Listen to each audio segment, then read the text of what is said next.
Uma boa noite de salvação, Deus abençoe a todos nessa terça-feira abençoada. Estamos ao vivo aqui mais uma vez no podcast Entre a Vergonha e a Honra.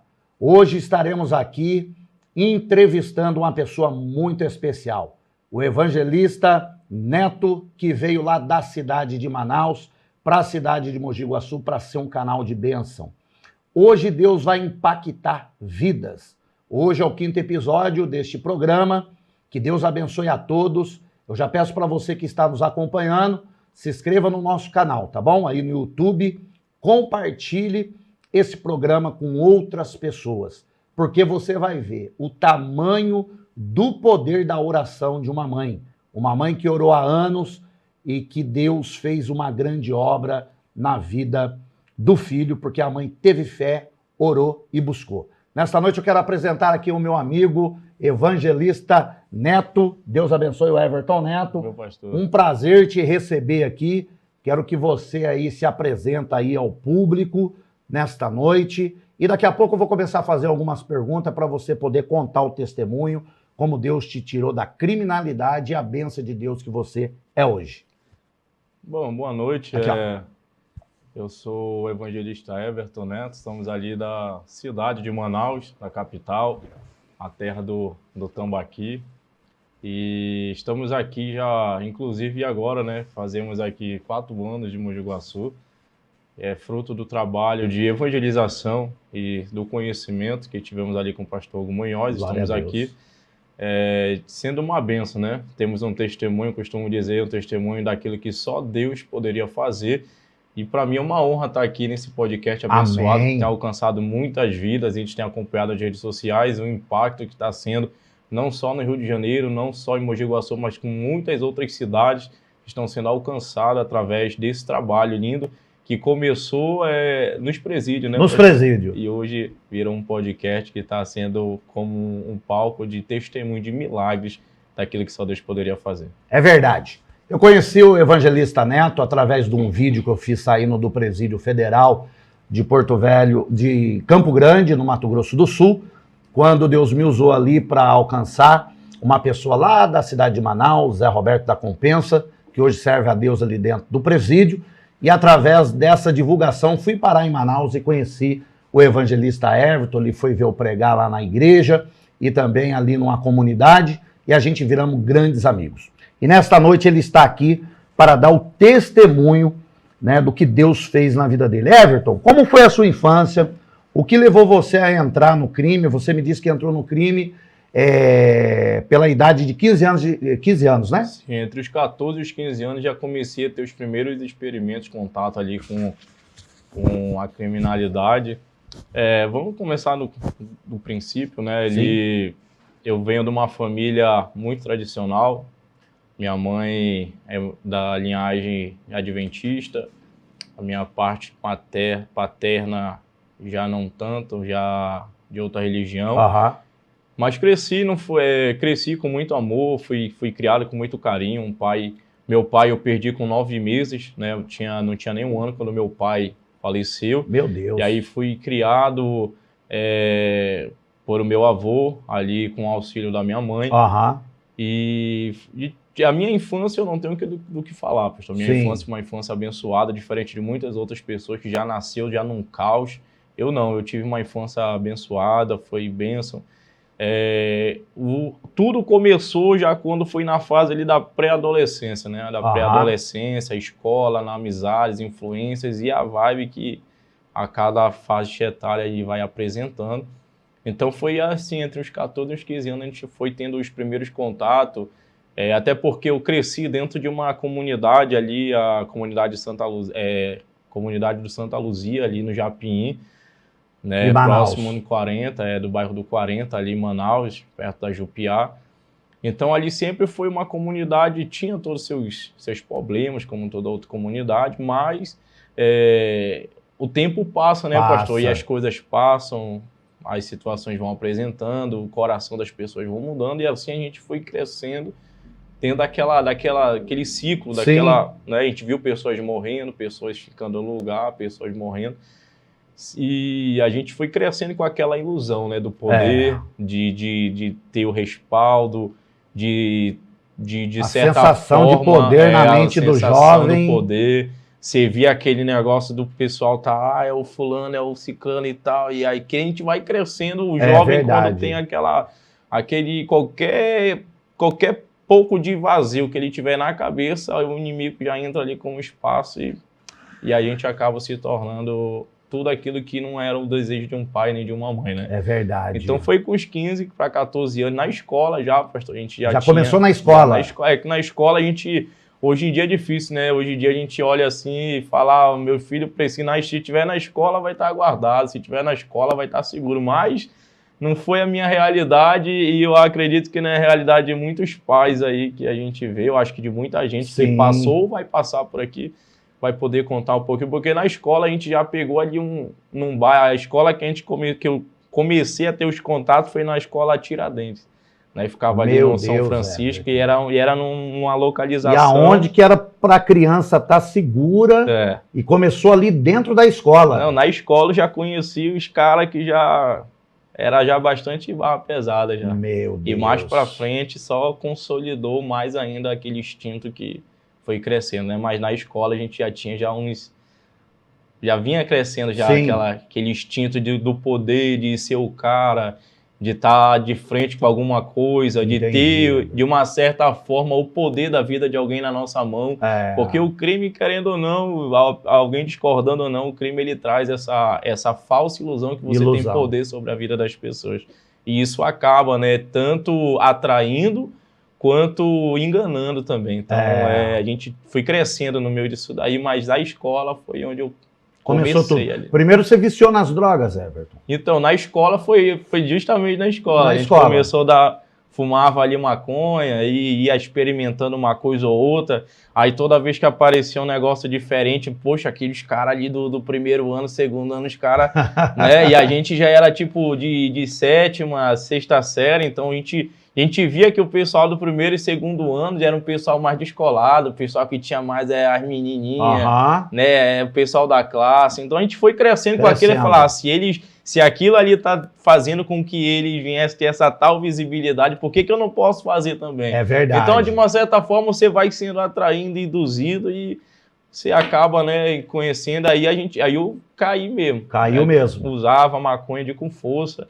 Aí depois eu experimentei a cocaína. A cocaína eu já experimentei em festa. Meu Deus. Já estava na festa ali, e aí você vai tendo os primeiros contatos, né? Um pouquinho, o outro, pensar que não, você já está... E você entrou para o tráfico assim para sustentar o seu vício, para adquirir coisas materiais, como é que foi? Então, a situação do tráfico foi até algo interessante, né? Quando, ali no bairro que eu morava, na comunidade que eu morava, tinha muitos boqueiros ali. Só que na época lá não tinha rixa, não tinha guerra. Não tinha facção na época. Não tinha facção ainda na época. Todo mundo era amigo de todo mundo conhecia, tinha um certo respeito.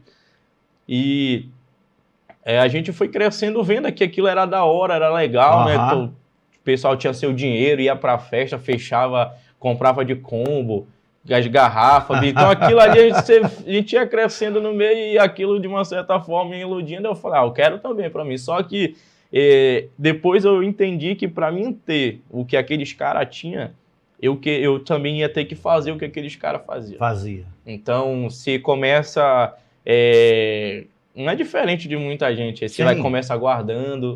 Você vai, irmão, guarda aí pra nós e tal. Aí você guarda uma vez, guarda a segunda. Aí depois já vem aquela proposta, guarda que tanto é teu. Aí guarda assim. Aí começa a dar falta na boca, tipo assim, tá faltando alguém pra trabalhar. Aí falou, você não quer fazer aqui fechar um plantão aqui com nós, fecha aqui e tal, e tanto é teu. Então você começa aí devagarzinho, às vezes você começa indo ali só acompanhando, você tá ali meio de acompanhando, aí depois você vai ganhando espaço e aí você vai começando a ter mais ousadia para coisa, muito mais ousada. O nome vai crescendo ali no mundo do crime. Eu acredito que não foi... a minha convivência ali no crime, na criminalidade, não foi para sustentar o vício. Geralmente a gente fala, o cara que tá ali no meio, ele fala que não é viciado, né? O viciado é o único que diz que ele não é viciado. Mas porque a gente sempre tive um bom relacionamento com todo mundo. Então, tipo assim, a droga nunca foi o problema. Foi mais essa questão do poder. Do poder, né? De ter, tipo assim, de a minha palavra ser um tiro. É verdade. De chegar em um lugar e fazer com que, tipo assim, pô, o cara ali sai da frente. É verdade. Ou o cara tá aqui, não é nem questão do vício, mas é a questão da sensação do poder mandar. Né? De você ser temido. E aquilo ali... a gente não entende no Traz uma adrenalina, né? Quando você tem... não que eu me glorie disso aqui, que isso aqui, graças a Deus, já é uma vida passada. Lógico, foi a época da vergonha, né, Everton? Mas aqueles que tiveram em posse nas suas mãos uma arma e viu uma pessoa ali que tá com a vida nas suas mãos. Nas suas mãos. É uma adrenalina, pastor. Adrenalina. É uma adrenalina e o diabo, ele usa dessa adrenalina para te vangloriar. E aí as pessoas que estão perto, que sabem do que tu pode fazer, da onde tu consegue chegar e da tua capacidade, aí o inimigo usa dessa ideia de, pô, o Neto é o cara mesmo. Não, o Neto pode fazer que o Neto vai com o Neto não corre, o Neto é nós e estamos juntos. Então isso vai te inchando mais. O ego, né? Só que você não sabe que mais na frente você vai...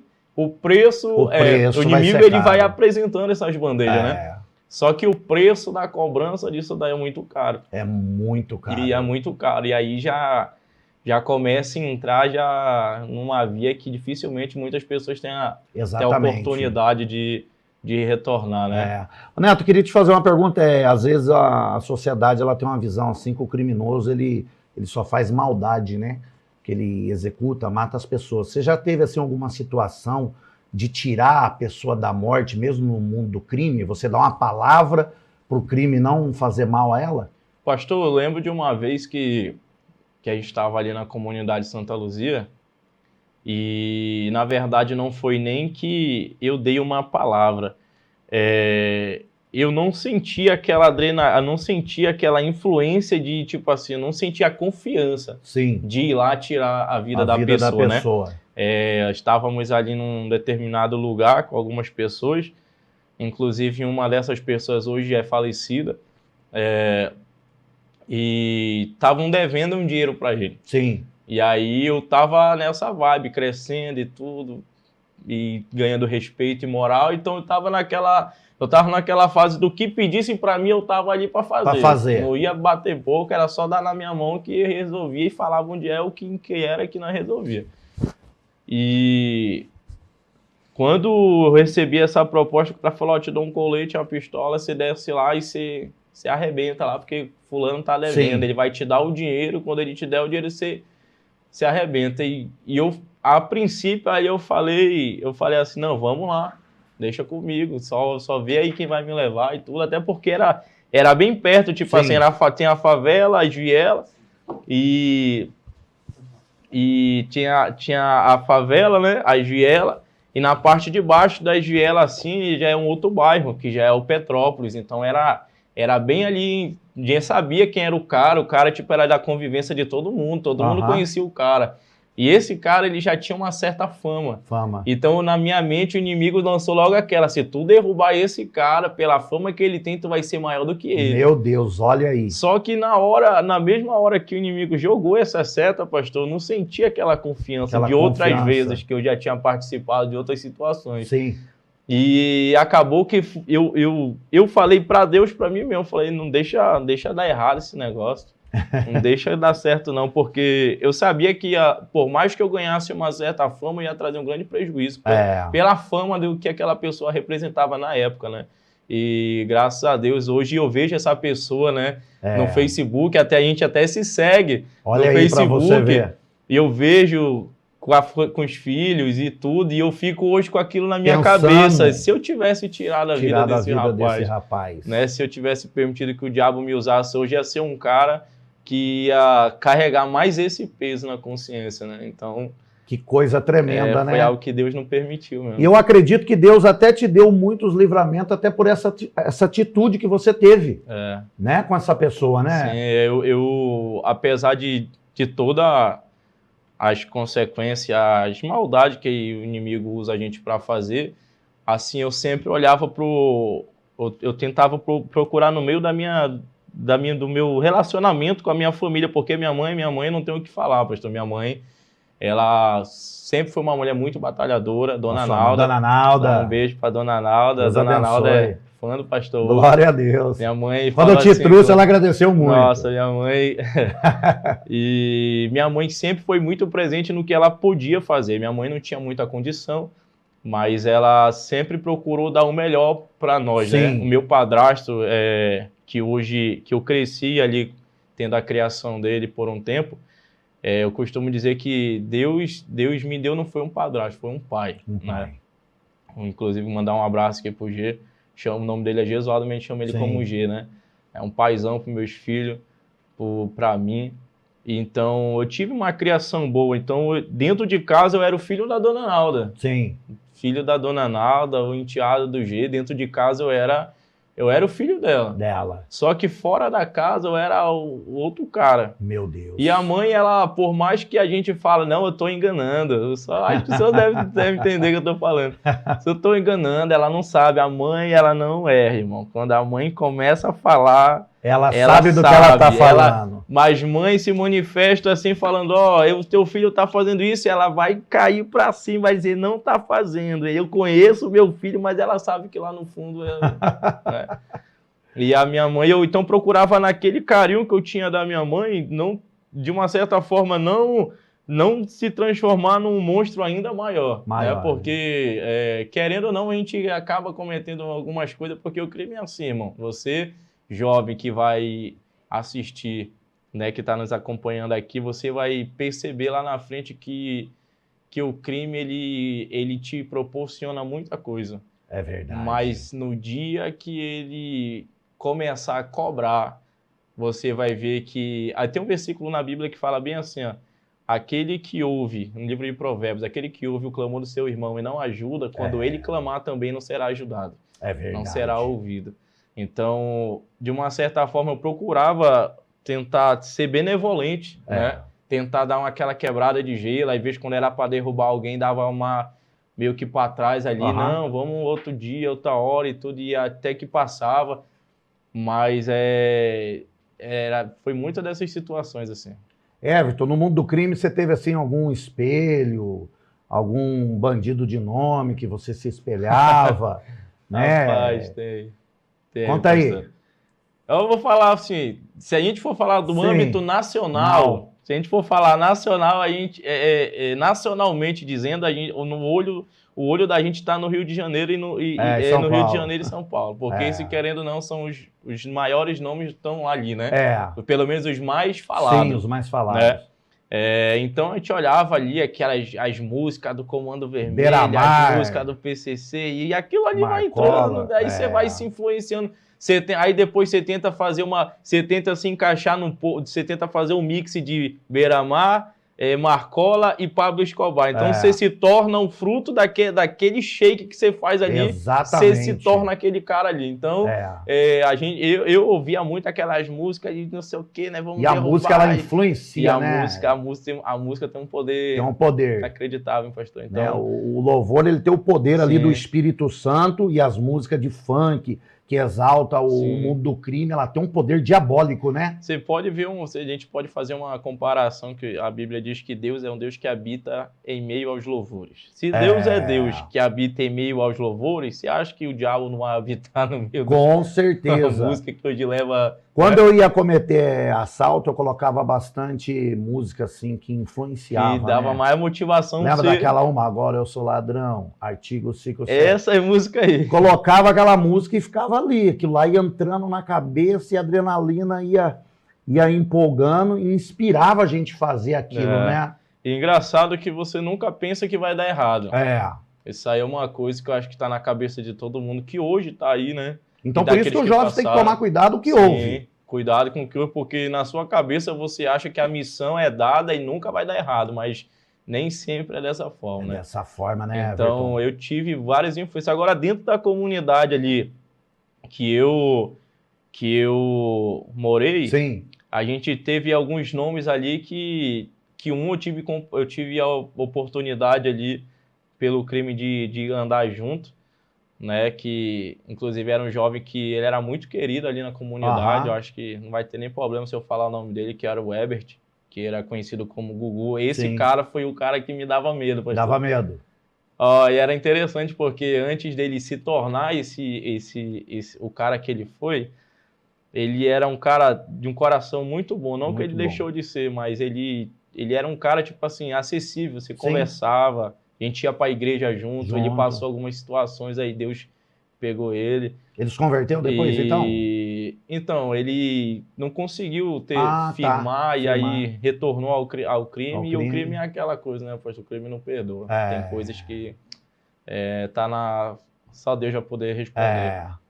Então, mas eu tive a oportunidade de andar com ele, nós andávamos dentro de um carro com um monte de arma, e eu só ouvia ele, as vivências dele com outras pessoas, e quando eu pensei que não, eu já estava no mesmo ciclo.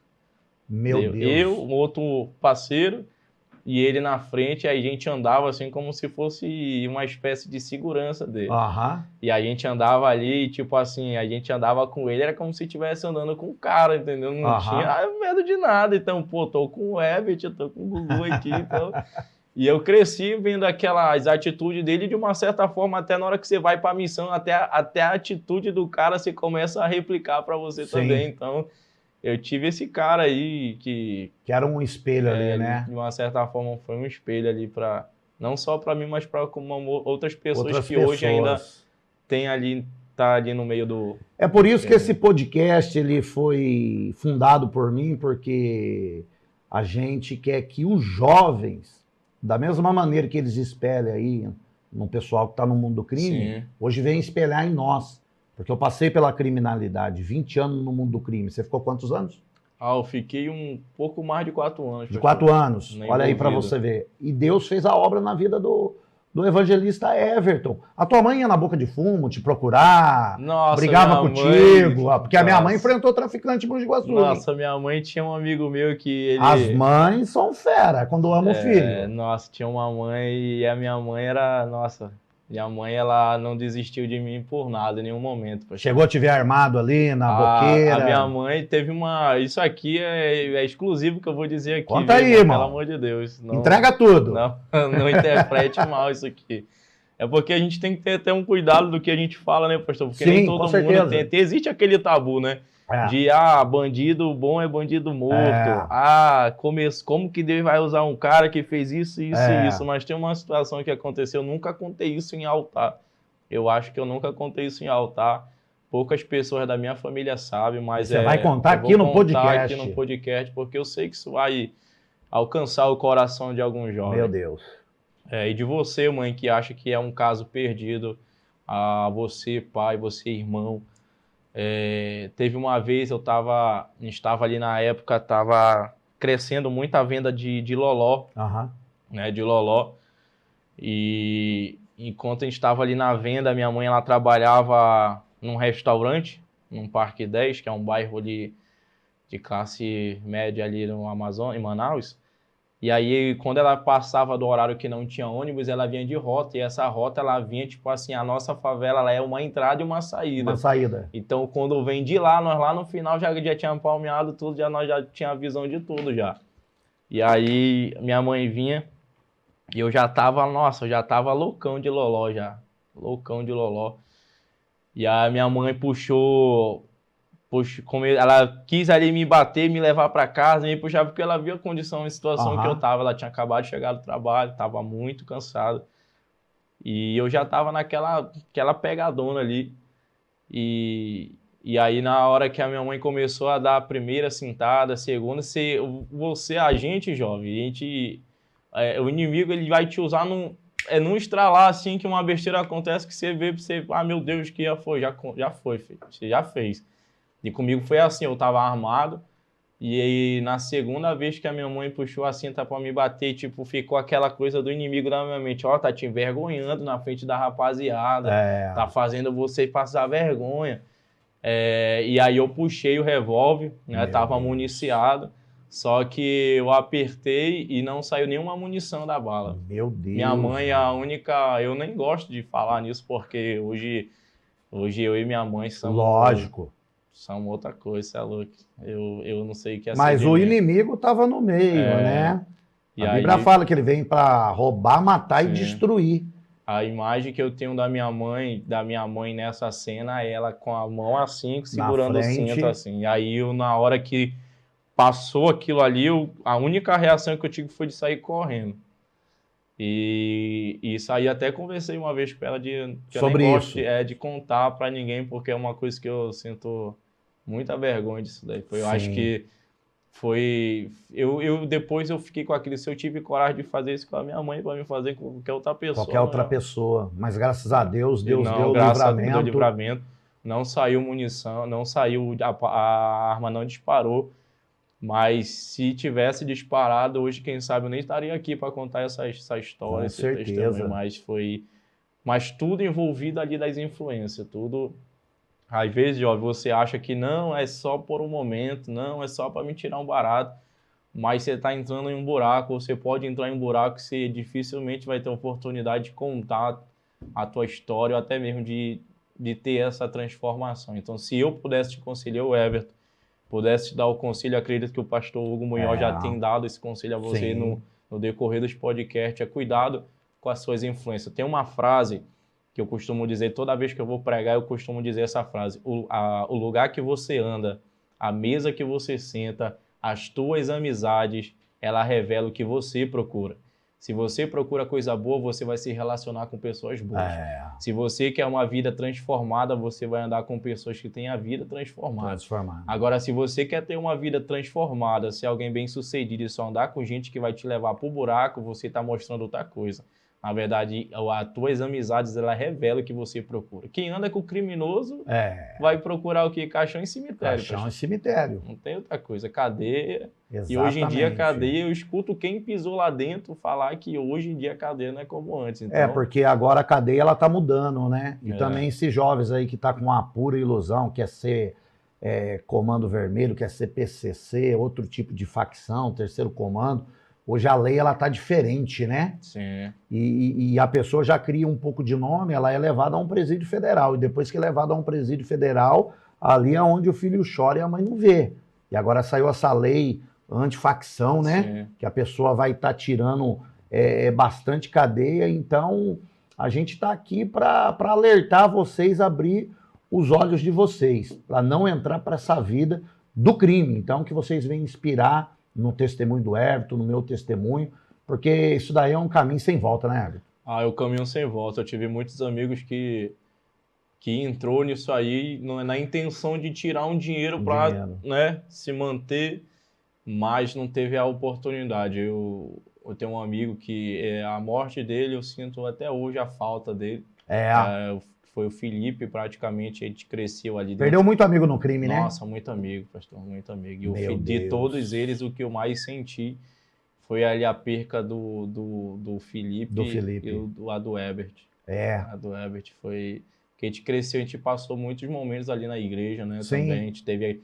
Tipo assim, hoje o cara que eu sou hoje não foi da noite pro dia, foi uma construção entre quedas e levantar e cair, levantar e cair, levantar. A gente ia para encontro, voltava aquela bênção, passava 2, 3 dias, a gente já não tinha a estrutura, né? Verdade. Então, até hoje eu me tornar o cara que eu sou hoje, o homem de Deus que eu sou hoje, teve nenhum processo. E nessas percas eu perdi o Felipe. Felipe, eu tinha ido para uma festa, interessante, né, pastor? Era uma noite de festa, na época tinha um calçadão, que era um lugar de festa ali. E ele passou a noite falando assim para mim.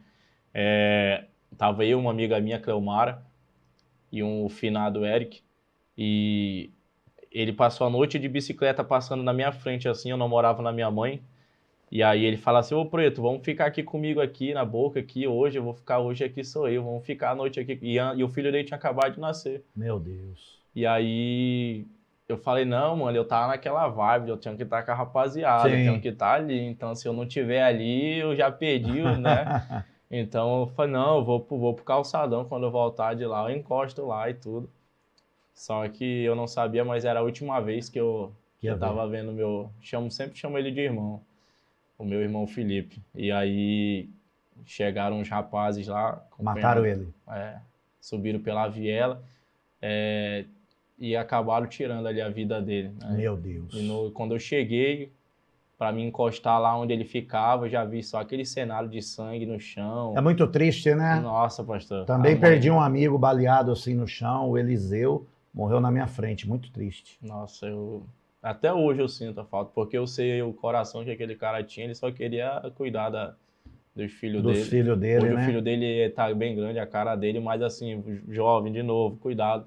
Você pode estar jogando no lixo um futuro todo que você poderia ter com seus filhos. Quantos pais que eu conheci que não teve a condição nem de criar o filho, que hoje é criado pelo avô, pela avó ou pela mãe em carreira solo. Então, o crime ele vai te arrancar isso aí também. O crime te arranca a oportunidade de ser um bom pai.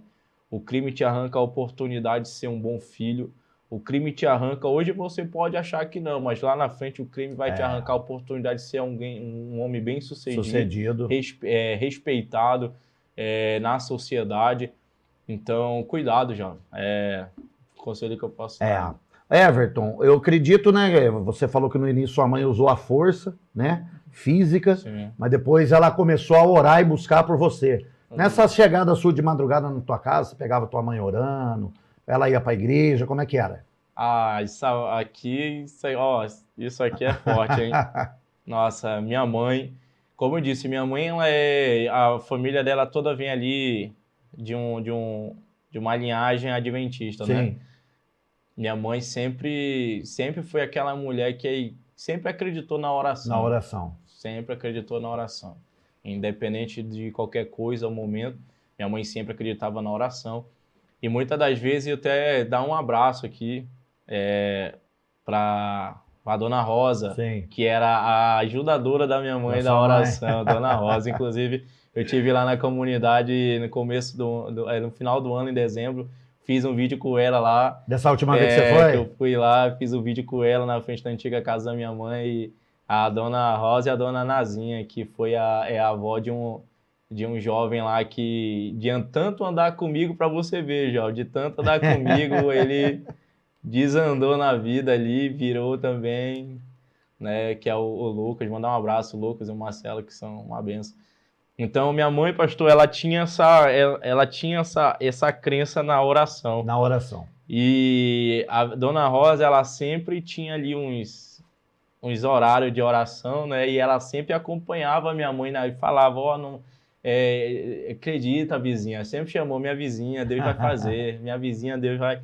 Né? E quando a minha mãe sempre ficou sem esperança, a Dona Rosa, ela sempre ajudava ela.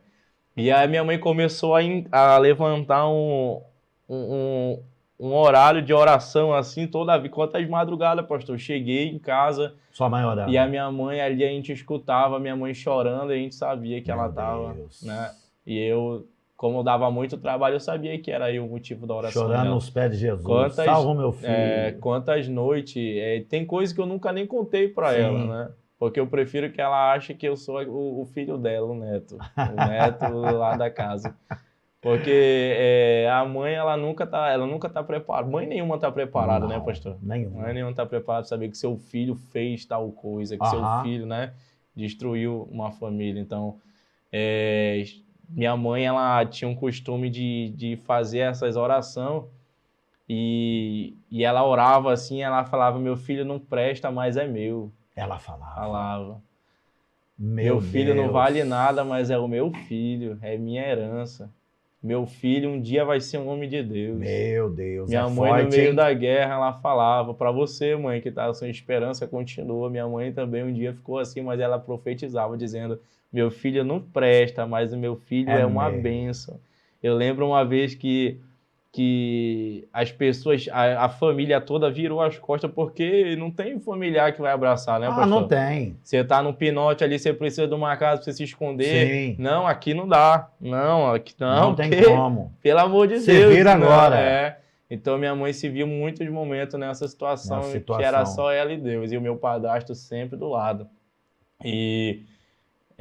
hoje o meu padrasto até é diácono. Olha aí, meu padrasto é um diácono, minha mãe é diaconisa. Então, A minha mãe sempre falava, não presta. Eles estão mais congregando com você na Madureira? Não, eles são, como eles são adventistas, Sim. eles fazem uma visita ou outra, mas o lugar deles lá. eles se sentem amados ali, é a vida toda, né, pastor? É uma vida ali, então eu creio que Deus ali vai cumprir o projeto de salvação que tem na vida dela, então, aí no meu padrasto. E então a minha mãe, ela tinha ela intensificava muito em cima disso, meu filho não presta, mas é meu filho. Olha aí pra você. Não vale nada, mas é o meu Senhor, eu sei que o meu filho não presta, mas é meu filho. Quantas vezes ela, num ato de desespero, de se descabra, ela fala, meu filho, eu não te fiz para te ser um bandido, eu não te criei para te ser um traficante, eu não te criei para te ser isso, meu filho, o que precisa eu fazer mais? E ela entrava naquele desespero. O que eu preciso fazer para te sair dessa vida? O que eu preciso? Eu não sei mais o que eu faço, não sei, eu já te mandei para um lado, que teve uma vez que os caras deram uns tiros em mim e não acertou, e aí ela no outro dia... Lá na comunidade? Na entrada da comunidade. E ela me mandou para um estado lá, do Pará, e aí então fiquei ali nessa... Você ficou no Pará também? Fiquei no Pará, fiquei quase um ano, acredito, no Pará ali, escondido, deixando o negócio passar. Sim, e a minha mãe, tipo assim, minha mãe quando voltar vai ser um anjo, né? Voltou pior. Voltei, já tava com tudo guardado, tudo na mente. Ali. Meu Deus do céu, né, Foi Everton? questão de 3 semanas tá de novo ali. Mas a minha mãe, ela não desistiu, pastor. Ela orou muito, perseverou na oração, né? Minha mãe ia a minha mãe ia pra igreja. Preso você não foi, Everton? Pastor, tá aí uma coisa que todo mundo me pergunta. Everton, tu já puxou cadeia? Ô Everton, mas tu era tão terrível assim, tu nunca passou perto de uma penitenciária? Eu passei, só para pregar. Só para pregar? Só para pregar. Não foi preso? Nunca fui preso, já fui detido, já apanhei, já tomei aquela coça de 10 que um toma sozinho para entregar no entrego. Porque a polícia de Manaus é braba, hein? Nossa, misericórdia, tem a tal da Rocan lá que, meu Deus, ali se a Rocan pegar, tchau. Então eu passei por isso, mas e interessante, né, pastor? Acho que muitas mães vão se identificar. Muita gente olhava para a vida que a minha mãe levava com a gente e falava assim, esse menino vai terminar morto. Morto. Esse menino vai passar dos 15. Esse menino não vai passar dos 16. Esse menino vai morrer, vai matar a Naldo. Falava isso. Vai morrer na cadeia. E além de eu nunca ter pisado na cadeia, muitos dos que falaram que eu ia pisar teve que ver os filhos pisar. Olha aí, como presidiário. Como presidiário. É um conselho, né? Não fale, irmão. O filho dos outros é criação dos outros. Então, deixa você não teve preso, né, fisicamente, mas espiritualmente, viveu preso na mão de Satanás, né, por um bom tempo, né? Everton, e através da oração da tua mãe, você deu um testemunho uma vez, eu queria que você contasse aquele testemunho muito forte, você teve um livramento muito grande, né? Algumas vezes que você se deparou com a morte, eu queria que você falasse aqui, né, os livramentos que você teve aí nessa vida. Então, pastor, teve o testemunho que eu carrego, que foi, eu acredito que aquele testemunho ali foi onde foi a virada de chave. A virada de chave. A virada de chave, foi. Eu tava nessa vibe, eu já tava embaladão, né, já tinha um nome, já tinha um certo respeito ali, a rapaziada já tinha, né, até hoje por alguns lugares que eu passo ali em Manaus, né, o pessoal, Everton e tal, encosta ali, conversa, nós poxa, fico feliz que você... Né, você é um homem de Deus e tudo. Eu lembro uma vez, pastor, nossa, eu tava sentado, eu tava chegando e a mãe de um rapaz que eu conhecia tava sentada, eu não sabia, mas essa mulher mijava de medo de mim, eu não sabia, e eu tinha maior carinho pela mulher, só que eu não sabia que em contrapartida ela tinha todo esse medo. E aí ela sentada, eu levei a mão assim pra cumprimentar ela, a mulher virou da cadeira e caiu, que ela achou que eu fosse tentar ali, né? Fazer algo a ela. Que era, nossa, só Jesus na minha vida, pastor. Só Jesus. Então, e a fama corria muito, né? A fama corre, então não tem que... Então, eu tava aquele embaladão ali, e aí eu tava com um revólver, e aí eu tava com mais amizade de um bairro, não vou citar o nome, porque se eu citar vai ficar bem, né? Posso até arrumar um problema aí. Mas eu tava ali, com aquele revólver e tudo, aí vamos pra festa. Aí eu falei, vamos pra festa e tudo. Só que antes disso daí, pastor, a gente tinha recebido ali uma Uns amigos ali tinham recebido uma direção para dar um ataque, né, em um pessoal. Para dar um ataque em um pessoal e a gente sabia já tudo como é que era, já como que ia funcionar. Sim. E tudo. Só que nessa época, pastor, eu tinha passado morando um tempo ali no bairro do Armando Mendes. E nesse bairro lá do Armando Mendes eu conheci um homossexual que ele falou assim para mim, ó, e eu morava num lugar onde tinha pessoas que queriam me matar.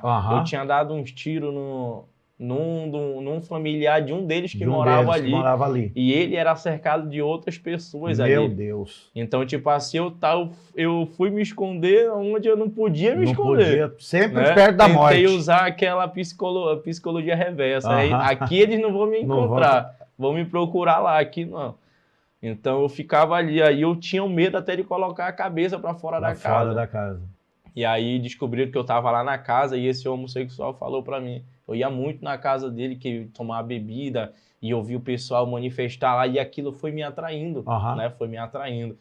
E ele falou assim, ó, eu vou te fazer uma proposta.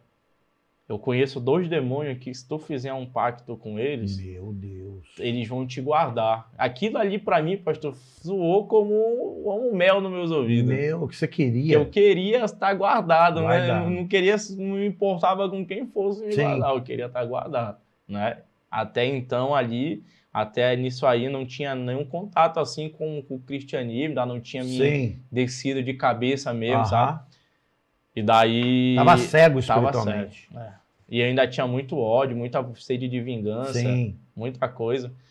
E aí eu não achava que era o meu tempo, como muitos jovens falam, né? Ainda não é meu tempo. Não é... Quando eu vou me preparar. Ninguém tá preparado para aceitar Jesus, irmão. Então você fez pacto. Sim, a gente fez. Aí com esse... Conta como foi isso. Com esse homossexual, ele falou assim, ó, vou trazer aqui as miçangas. Aí eu lembro, eu tenho até foto.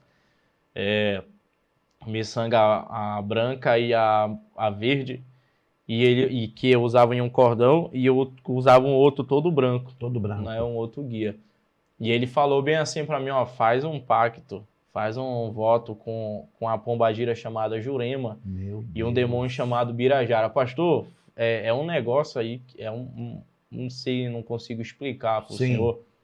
Mas a rotina com aqueles demônios ficou tão constante que eu ia para casa do homossexual e eu não gostava de eu não gostava de falar com ele. Com ele. Eu já queria falar direto com os demônios. Com os demônios. E ali, quando eu entrava, ele manifestava, nossa, pastor, era a noite toda de bebedeira. Manifestava nele. Manifestava nele. E o espírito tomava, isso aqui é coisa de louco, filho. Isso aqui... Conta aí. E aí a gente conversava, aí eu vi umas curiosidades assim que eu falava, eu olhava para a mão dele, ele com o olho que você via que não era ele, né? Não era ele. Aí eu falava assim, e ele falava, e essa pombagira ela manifestava e falava meio no plural, né? Falava seus netos, não sei o que, tudo netos. Sim. E aí ela falava assim, tu é meu cavalo, aonde tu tiver eu te guardo. Olha aí pra você. E aí eu lembro uma vez que ela fez, quando eu fui fazer essa aliança, ela fez eu ficar de joelho, de perna dobrada, cruzada assim, e com uma vela, um copo assim, né? E uma vela acesa, aí eu fui colocando miçanga por miçanga. Aí eu não podia descruzar a perna, não sei o mistério. Não podia descruzar a perna, e fui fazendo o cordão. Botando o cordãozinho e fazendo, e ela falava, onde tu estiver eu tô contigo. E dava o passe com cigarro, e aí pedia a espumosa, que é a cerveja. Então, ela se tornou para mim, pastor, eu vou falar aqui, a minha melhor amiga para aquele meu momento ali. Aquele momento que você vivia de trevas. Para aquele meu momento, para mim, foi porque falava tudo que eu queria ouvir. Né? Falava tudo que eu queria ouvir, me prometia tudo que eu esperava receber. E o Birajara, ele se manifestava nessa área aí também, falava a mesma coisa. Aí me chamava de filho, fazia carinho na minha cabeça, me encostava no peito. Que loucura, mano. Então, tipo assim, eu fui entrando, quanto menos eu percebia, eu tava entrando cada vez mais, porque eu tava à procura de proteção. De proteção. Mas eu tava pedindo proteção na porta errada. Na porta errada, E às vezes exatamente. nós estamos assim, né? Você quer proteção? Você vai para Jesus, filho. Hoje eu vejo a rapaziada na boca de fumo, tudo com guia. Uns guia, uns negócios. Uns negócios muito doidos, Nossa, irmão. Demônio desenhado no corpo. Gente, eu lembro na vez que eu cheguei de Manaus aqui, que o senhor me levou na penitenciária de menor, que a gente foi pregar. Hoje aqui na FEBEM aqui. Meu Deus, o que é aquilo? A gente via a tatuagem dos caras já expressamente, né? É. Então eu tinha essa convivência ali, né? Tinha essa convivência com esses demônios. E aí eu saí do Armando Mendes mais com isso aí. Isso daí. Né? Com isso aí.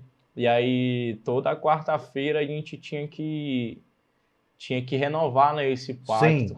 Uma hora ia na encruzilhada. Então a tua mãe teve que orar muito, porque não era só droga, tráfico, bebida, esse pacto aí. A minha mãe nem chegou a ter contato comigo nessa época dos pactos, porque eu não morava com ela. Já estava fora do lar. Estava fora, estava bem distante. E a minha mãe entrou naquele período que ela entendeu que com força ela não ia resolver nada. Não ia resolver. Ela entendeu que se ela quisesse ver uma restauração do neto, o filho dela, ela ia ter que largar a mão daquilo, da força dela e deixar Deus trabalhar. Vai quebrar, vai, mas ele está no controle. Ela deve ter jejuado muito, hein? Nossa, ela conta que Deus só fez a obra que fez na minha vida no momento que ela falou, Senhor, não está mais na minha mão, está na sua mão agora. Meu Deus. Ela conta, e foi interessante, que depois que ela largou, ela não abandonou, ela fingiu que eu não existia. Ela tirou a mão e orou. Ela tirou a mão e só orou. Só orou, e nisso eu tava... Quando a mãe bota a mão demais na força, não dá certo, né? E aí eu fazia o maior terror na comunidade lá, e eu não morava lá, eu ia lá fazer o terror e saía. E a minha mãe morando lá, e o pessoal ameaçava a minha família, meus irmãos. Meu Deus. Meu padrasto, então, tipo, era muito... E eu não visava por eles, né? Eu queria, né? Então, tava aí nesse embaraço com esses demônios. E fiquei, né? Fiquei um tempo com esses pactos. Até que eu tava nessa vibe embalada e eu tava com esse revólver e esses amigos falaram, vamos lá no calçadão, né? A missão de dar um ataque nos caras deu errado. E nessa missão de dar errado aí, pastor, aconteceu um negócio interessante, eu conto isso na igreja. Tinha uma irmã da Deus é Amor, que na parte do Petrópolis, lá embaixo, assim, onde era a antiga estação. Onde eu fui lá, né? Bem pertinho lá do da seu igreja lá. Tem a Deus é Amor, inclusive... Tem até um amigo nosso, pastor Natanael, que ele, com certeza, ele deve estar aí acompanhando.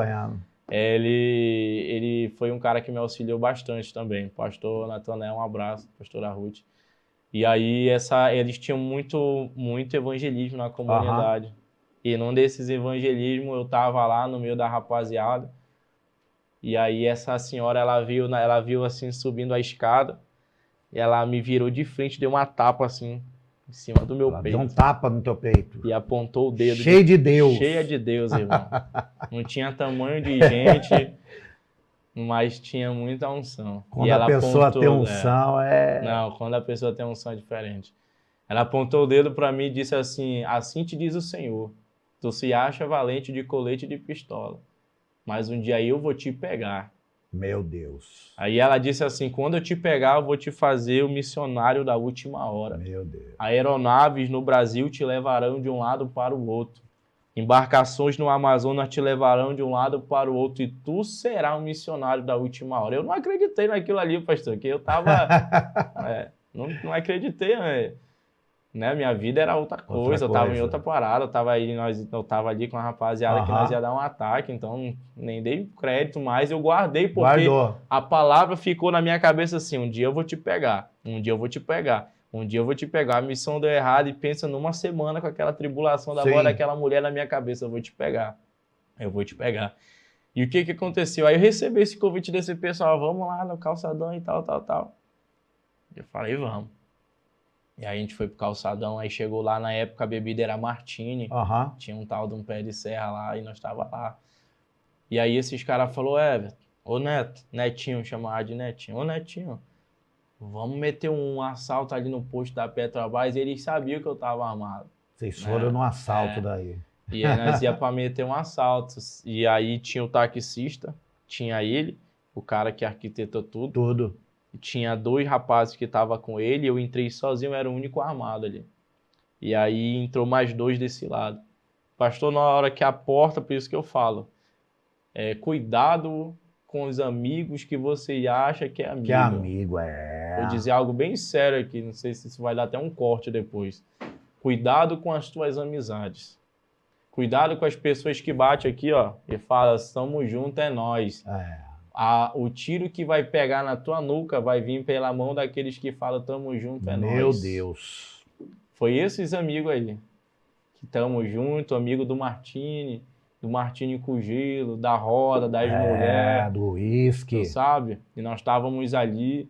Não, sou teu amigo, nós estamos aqui, nós vamos lá meter esse assalto e nós pulamos para cá, para o calça, porque o posto da Petrobras, ela descendo o calçadão, já era o posto. Bem na bola da Suframa. Aí era só fazer o retorno e voltar para a festa.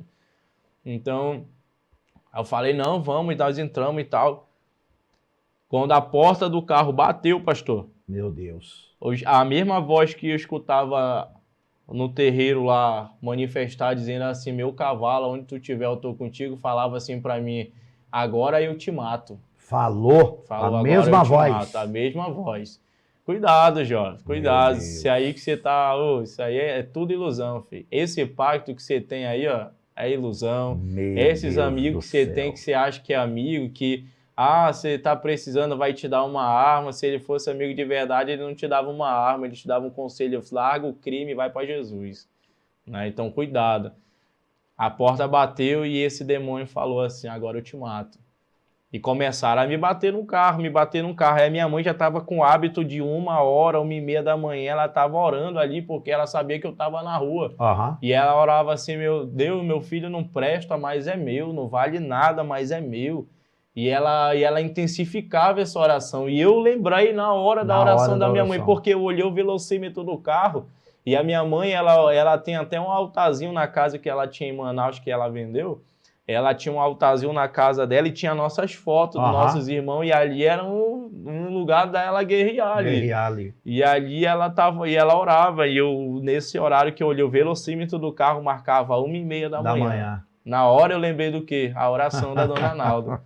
E eu falei para Deus ali no momento, tava apanhando, se tu é na vida da minha mãe, Senhor, me dá um livramento, eu vou virar esse missionário.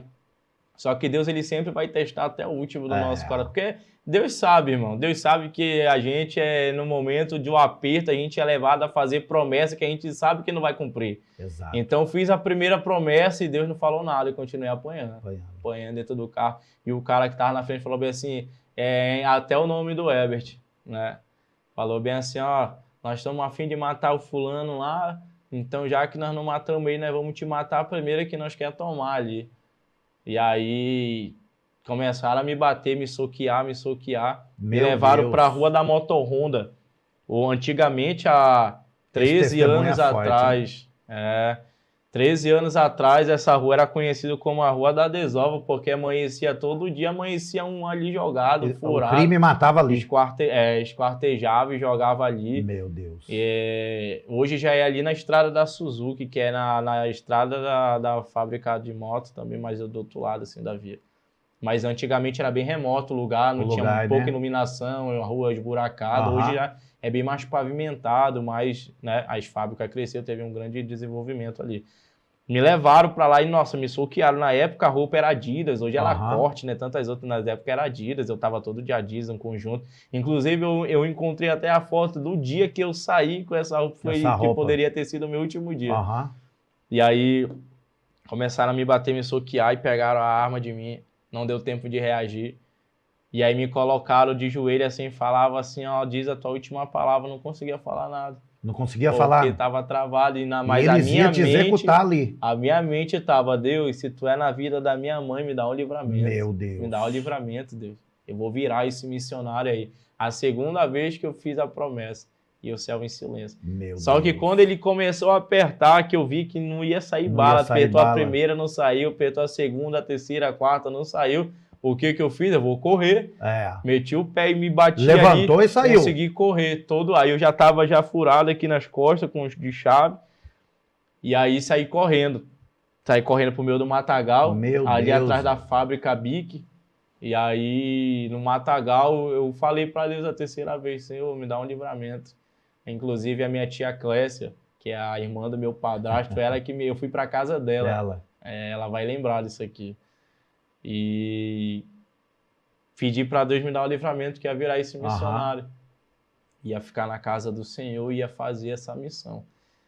E aí eu escutei, depois desse meu pedido de oração, quando o carro modelo Siena branco cantou o pneu e foi embora. Foi embora. Na hora eu falei, eles foram embora. Foram embora. Só que na hora que eles estavam indo embora, pastor, ficou um silêncio, mas sabe aquele silêncio que você escuta até o barulho do vento?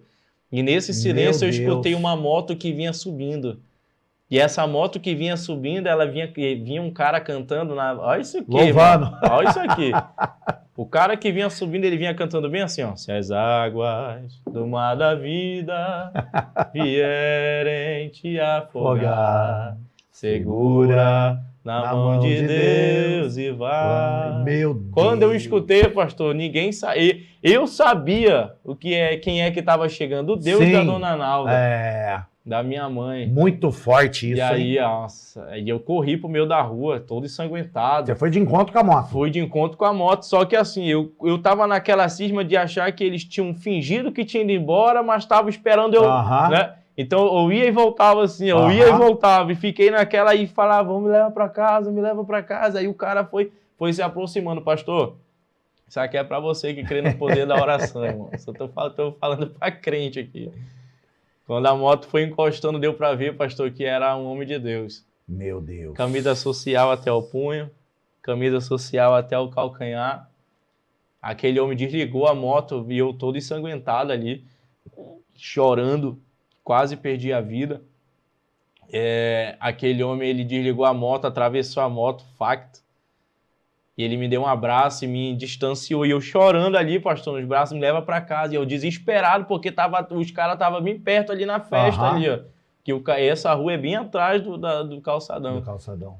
E aí eu falei assim, me leva para casa, me leva para casa. Ele me abraçou. Ele me afastou um pouquinho, olhou no meu olho e disse assim, filho, não chora.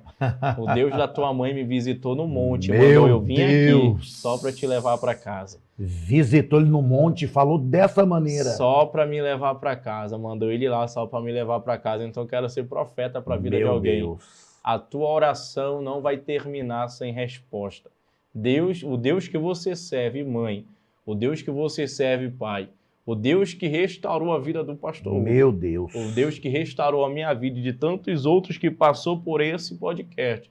É o Deus que está dizendo para você, eu sou o Deus que escuto oração, que conheço lágrimas e conheço os teus algozes. Então creia no poder da oração. E aí, fui para casa da minha tia, todo arrebentado, o olho só sangue. E ali foi onde eu vi que eu não... Que ali você viu que Deus existia mesmo. Ali foi onde eu tive... E naquilo ali, todos os pactos, né, foi quebrado. Foi quebrado. Ali, e fui indo aí eu comecei na igreja, e aí nas igrejas as orações manifestavam, e foi um processo para hoje se tornar... Você entregou a tua vida para Jesus em que época? Que ano que foi? Foi logo após, em 2014, 2015 mais ou menos. Ali. 2014, 2015. Sim. Aí depois você entregou a tua vida para Jesus, nós temos aqui mais 15 minutos para terminar aqui. Quando você entregou a tua vida para Jesus, o encontro com Deus foi muito forte na tua vida. Foi muito forte. Eu sei que há um processo, mas você foi assim... Fizeram a oração, você aceitou Jesus, você já foi liberto. Já fui liberto. Não voltou mais a usar nada, caminhando? Não, a gente foi caminhando, a gente teve as oscilações da caminhada, que eu não tinha estrutura, muita coisa era novo para mim. Eu não tinha ciência do que aquilo de fato que Deus tinha para minha vida, então eu fiquei assim, eu falei, meu Deus, é muita coisa. Aí, hora eu acreditava, hora eu desacreditava, hora eu já não queria, porque a gente que sai do crime... A gente acha que vai ser fácil, e na verdade não é. A gente passa por muitas provações. É a provação dentro da casa, são pessoas que não acreditam, pessoas que falam, tá se escondendo atrás da Bíblia. Tem muita gente que volta que não aguenta a perseguição, não aguenta né? A perseguição. Que era marginal, era bandido, agora é o santinho. Sim, muita. Você enfrentou muito isso também, né? Enfrentei. Muito dos meus desânimos que eu tive foi por conta dessa falta de estrutura, de não entender que eu ia ter que passar por aquilo ali. Depois que eu entendi, compreendi e percebi que o que Deus tinha para mim era isso aqui, aí aí começou. Aí eu comecei a pisar em lugares onde Deus prometeu. E aí comecei a pregar em boca, e pregava nas encruzilhadas. Aonde vendia droga, ia levar a palavra. Ia levar a palavra. Na comunidade que eu era conhecido como né? Cara que fazia o mal, hoje eu sou conhecido como homem de Deus. Preguei já nas igrejas na minha comunidade. Tenho muitas pessoas que me procuram, pessoas inclusive que são envolvidas com crime hoje lá, que hoje é estabelecida uma certa facção lá. Pessoas que moram lá me procuram, a gente conversa, eu mando mensagem, a gente faz oração. Né? Então, não só de lá, mas de outros lugares também, de outras pessoas, de outros bairros, né? Que teve esse contato comigo antes e hoje me vê como esse homem de Deus.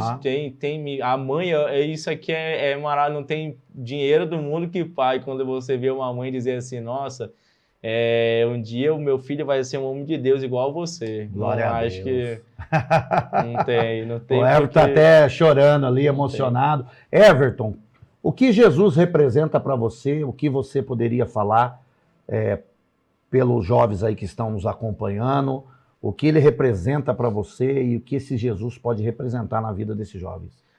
Jesus, ele mesmo deixou bem dito, né? Ele é o caminho, a verdade e a vida. Ele é o bom pastor, ele é o cordeiro pascual, ele é a porta das ovelhas. Meu Deus. Ele é o pão da vida. Tudo que você precisa, jovem, você encontra na casa do Pai.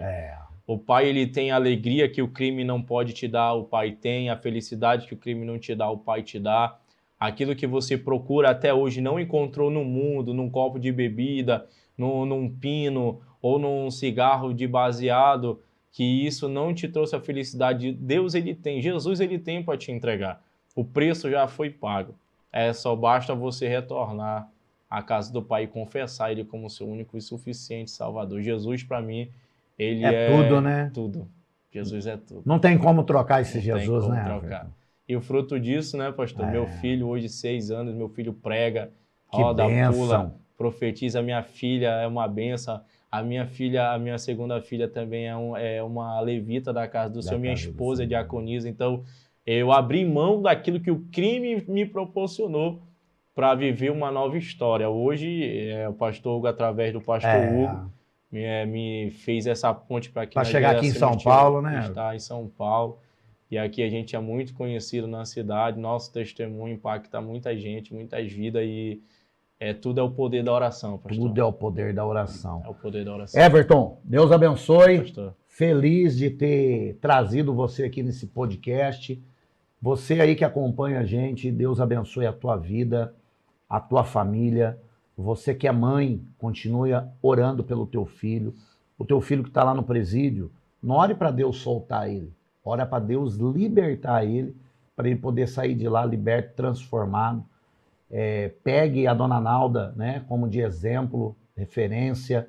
Ora, busca, jejua, lute pela tua família, pelo teu esposo, porque o mesmo milagre que aconteceu na vida do evangelista Everton e na minha vida, o Senhor vai fazer na tua família.